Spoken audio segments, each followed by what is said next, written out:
Olá, seja muito bem-vindo aqui no canal O Livro do Criador. Que sobre ti, sobre teu coração, venha a paz, o amor e o sentimento de caridade, de amor ao próximo, em nome do nosso Mestre e Salvador. Assim seja.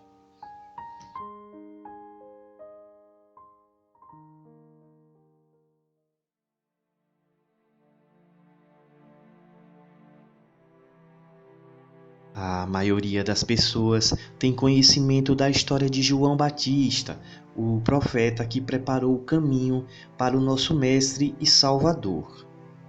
Ele foi o último entre todos que anunciaram a vinda do Messias. Mas houve um fato bastante inusitado na vida de João, pelo menos para nós nos dias de hoje, que é o fato de João Batista comer gafanhotos. Na época em que vivia no deserto, pregando e anunciando a vinda do Salvador. Mas será que este fato era comum na época? Era um costume de todos na região comer gafanhotos? E hoje? Existem ainda povos que se alimentam desses insetos da classe dos artrópodes? Bem, antes de mais nada, é necessário dizer que este é mais um assunto que divide opiniões dos estudiosos. Neste vídeo, vamos adotar uma linha de raciocínio que eu acredito ser a mais plausível, que diz que realmente João Batista se alimentava de gafanhotos. Nestas duas passagens de Mateus e Marcos, nos manuscritos gregos, encontra-se a palavra acris ou acrides, que significa gafanhoto. Bom, eu não sou um especialista em grego, mas deu para entender, né? No Antigo Testamento, há cerca de 9 diferentes palavras hebraicas para identificar os gafanhotos. Entretanto, a mais utilizada é acris. Tanto nas escrituras sagradas quanto na literatura contemporânea, a palavra acris sempre se refere ao gafanhoto.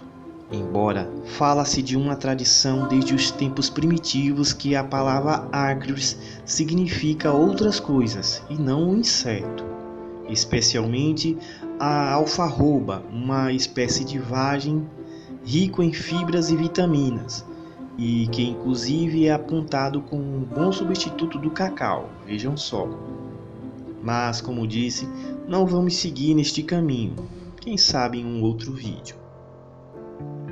As escrituras citam muitas vezes os gafanhotos como pragas devoradoras que apareciam em nuvens e atacavam as plantações na Palestina.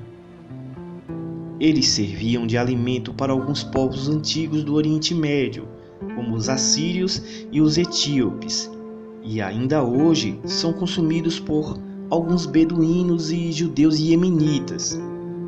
Eram considerados um alimento dos pobres e eram preparados da seguinte forma: depois de se remover a cabeça e as pernas, eram assados ou secados ao sol. Também salgavam-se os gafanhotos ou colocavam-nos em vinagres e também no mel. Os gafanhotos não eram insetos estranhos às populações de Israel, principalmente para aqueles que habitavam ali no deserto, que é o caso de João. O instinto de sobrevivência dessas pessoas que habitavam naquele local fazia com que elas tivessem conhecimento de todas as possibilidades de alimentação. Inclusive, é provável sim que ele consumia algumas vagens e sementes disponíveis ali naquele local.